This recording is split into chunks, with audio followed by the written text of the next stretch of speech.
এবার দীপাকে মা বলে জড়িয়ে ধরলো অলি। হ্যাঁ বন্ধুরা, এমনটাই দেখতে পাবো আমরা অনুরাগী ছোঁয়ার নতুন পর্বগুলোতে।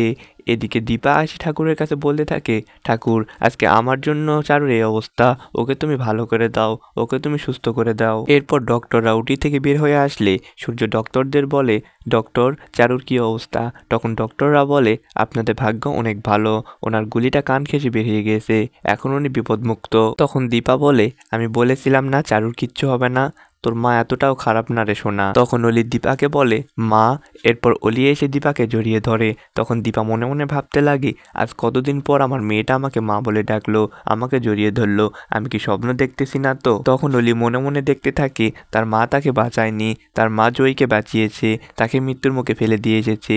এসব ভাবতে ভাবতে অলি আবারও দীপাকে বলতে থাকে, তোমার জন্য, আজ তোমার জন্য চারু আর আমি মরতে বসেছিলাম, চাও কি তুমি বলো আমরা মরে যাই? সেই সময় সেখানে চলে আসে জয়ী। তখন অলি জয়ীকে দেখে বলে, ওই যে তোমার মেয়ে এসছে, যাও ওর কাছে যাও, আমার কাছে কেন এসেছো? তখন জয়ী বলে, আপনি এখান থেকে চলুন, আপনি এখানে থাকলে অনেক বড় সমস্যা হয়ে যাবে। এই বলে সবাই মিলে দীপাকে নিয়ে চলে যায়। এরপর দীপা মনে মনে ভাবতে থাকি, এটা কিভাবে সম্ভব? সবাইকে ছেড়ে দিল কিন্তু আমার মেয়েদের ধরলো, এটা কোনোভাবে সম্ভব না। তো বন্ধুরা, এটি দেখতে পাবো আমরা অনুরাগী ছোঁয়ার নতুন পর্বগুলোতে।